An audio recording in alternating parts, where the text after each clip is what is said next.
Hi, welcome to this part of my review featuring Fabula Ultima TTJRPG. If you haven't seen the other parts of my review, featuring this tabletop role-playing game that attempts to bring the Japanese video game RPG experience to your table, please check out the playlist in the description below. This time we are going to continue with the rest of the actions, starting with Hinder. You force an opponent into a disadvantageous position. This may represent a variety of actions, a feint, a diversion, or even a stinging remark. Once you have described your approach, you perform a check against your target, with a fixed difficulty level of 10. The Game Master will determine the relevant attributes based on your description. If your check succeeds, you inflict one of the following status effects upon the loser: dazed, shaken, slow, or weak. It's your choice. Then we have Inventory. You produce an item from your inventory and immediately use it as part of the same action. You might give a potion to one of your allies, or slip them a refreshing balm during a tense negotiation, for instance. If the item you want to use requires to be close to the target, or something or someone bars your way, the Game Master may ask for a check. If you use an item whose effects include a free attack against one or more targets, you perform this free attack as part of the inventory action. Note that you can perform this action even if you have items equipped in both hands. So that's somewhat weird. Maybe you hold one of those items between your arm and your body and then you pull out your item. Who knows? Then we have Objective. You use this action when you want to make progress towards one of your goals within the conflict. Either one you had established at the start of the scene, or one you just realized you want to achieve. You might make an attempt at negotiation, sneak past a group of guards, begin work on a magical ritual, grab a target and try to immobilize them, pull a lever to activate a mechanism, and so on. First, you describe what you want to accomplish and how you intend to approach it. Needless to say, you can only pursue a goal if you have a reasonable way to achieve it. The Game Master has final say on which actions can be performed, but should do their best to allow a variety of different approaches. Since Objective gets you closer to what you want to achieve within the conflict, it will always require a check. If your goal is opposed by another participant in the conflict scene, the check will be an opposed check against them. Even if multiple participants can oppose you, only one of them will perform the check. This should be the most capable among your adversaries. Otherwise, it will be an attribute check. If your goal is simple enough, such as leaping past a chasm or climbing a rope, you will likely accomplish it with a single successful check. Most of the time, your goal will be complex enough to involve the use of a clock, especially if achieving it brings you closer to winning the conflict. If your check is successful, you alter the clock in your favor, which, based on the clock in question, means filling or erasing a certain number of sections. One section for succeeding, or more if you roll even higher. When you use Objective to intervene on a clock, it is extremely important to describe what your character does. The Game Master has final say on which actions can influence the clock. As the Game Master, you are responsible for assigning clocks to goals and determining how many sections they should have. You have a table that serves as guideline for this. Next we have Spell. You use this action to cast a spell you have learned. Then you have Study. This is a useful action when you want to know more about who or what you are dealing with.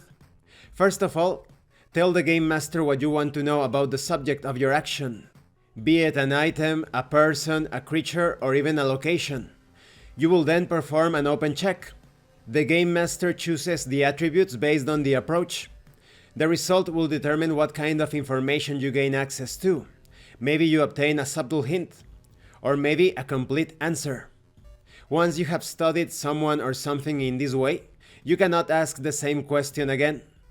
Or rather, because most of us that actually play role-playing games how you should play them, you are not going to be asking questions. You are going to state what you want to know about the target. So you are not asking a question, you are stating the information that you want to know.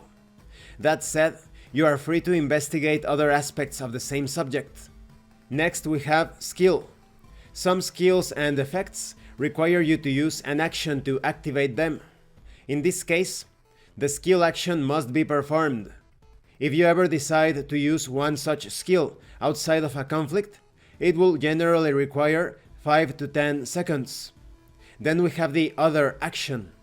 In addition to the ones listed, characters might attempt all sorts of creative actions during a turn, or within a turn, provided these aren't particularly complex or time-consuming operations.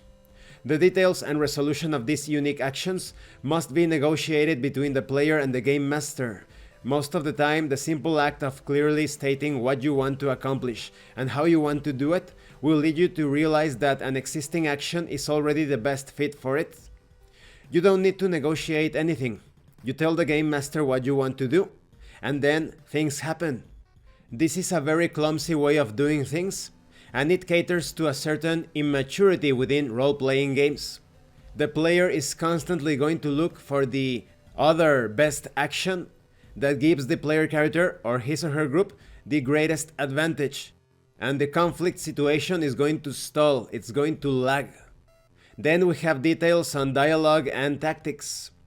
Conflicts generally represent fast-paced scenes, in which characters have limited ability to speak and discuss a complex plan or course of action, but this shouldn't apply to the players who are controlling those same characters. Always keep the following in mind. First, the characters are heroes and adventurers.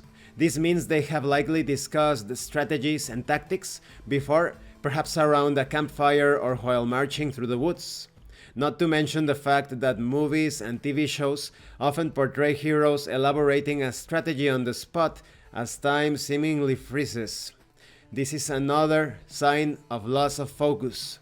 This is a role-playing game based on video games, not on TV shows, not on series, not on books, so the author is constantly losing focus of what he is trying to represent. Secondly, this approach makes for a more relaxed atmosphere at the table, in line with the general optimistic tones of the game. Ultimately, the choice of exactly how much dialogue and strategizing is allowed during conflicts and similar situations rests on the shoulders of the entire group. A sweet spot needs to be collectively found.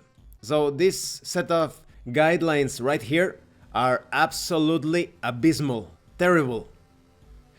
Which is more exciting? Quick, attack the right flank. I will approach from behind. Now, wizard, cast your spell. It is my time. I will use Arrow of Light. Or, okay, so what do we want to do?